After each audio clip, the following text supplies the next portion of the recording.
Race primordiale de Anti Eyo Tareyo Tatanzambe. Dokila Tsamela, maître initié bantou israélite, exorciste spécialiste des combats mystico-spirituels. Je viens ici pour vous parler de la suspension christique sur le poteau, de la salvation de la race primordiale, les bantous, les vrais juifs de la Bible. Yesaya Ongola, alias Jésus-Christ, avait été suspendu sur le poteau à la manière du serpent des reins. Quelle est la valeur mystique du serpent?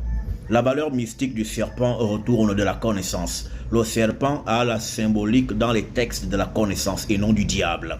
C'est pourquoi dans Genèse 3 premiers, on parle du serpent comme étant l'animal le plus rusé, le plus sachant, le plus étincelant d'entre les animaux qu'Ontario, Ontiyo, Tatanzambe, Dieu avait créés. Et donc quand le Fils de l'homme, Yesaya Ongola, alias Jésus-Christ, voulait donc être suspendu à la manière du serpent, il voulait être suspendu à la manière de l'élément illuminatif qu'on appelle le serpent.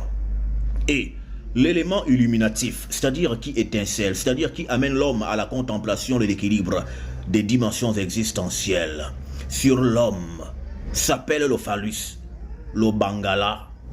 En effet, le membre viril de l'homme est l'élément sur lui qui l'amène à la contemplation absolue et parfaite de Tatanzambe et de Tari de Dieu.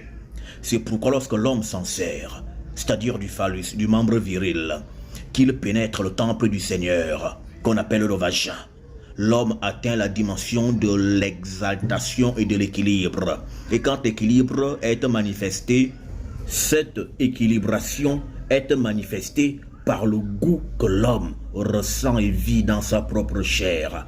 Le goût qui se passe dans la chair de l'homme pendant la grande adoration qu'est le rapport sexuel équivaut à l'équilibration des trois dimensions manifestées de l'homme, à savoir l'esprit, l'âme et le corps. Et donc, le membre qui le rend capable de rencontrer l'équilibre et l'extase, donc, c'est le serpent de l'étincelance qu'on appelle le phallus, la bite, le bangala.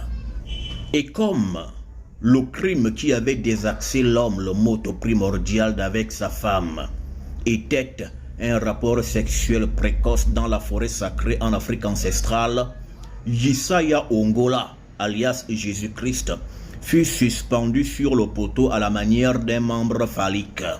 En effet, lui-même pendu entre les deux brigands était la symbolique d'un pénis en érection. C'est pourquoi justement avant qu'il ne libère son esprit, on a le voile du temple qui se déchire. Ce voile qui se déchire équivalait au dépucelage de son épouse qu'on appelle l'église, donc les bantous. Et comme la femme était souillée, c'est par donc ce contact sexuel que le moto primordial avait acquis la nature de son épouse. Car comme vous l'énoncez dans une autre communication, c'est la nature de la femme qui influence celle de l'homme lors du rapport sexuel. Donc la suspension de Yesaya était l'équivalence en fait d'une pénétration vaginale avec un pénis bandé. Et les deux brigands aux côtés de Yesaya Ongola équivalaient aux testicules, aux couilles. Vous avez, souvent les hommes, vous le savez, une grosse couille et une couille moyenne. La grosse et la moyenne couille représentent de part et d'autre le bon et le mauvais. Le bon pécheur, sinon le bon brigand et le mauvais brigand. Et justement, Yesaya Ongola sur le poteau était encadré par deux brigands, dont l'un était bon et l'autre mauvais.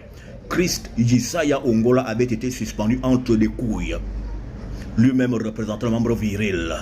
Le vol du temple se déchirant représentant la cavité vaginale qui le pénétrait pour prendre la nature de son épouse, l'église, les bantous.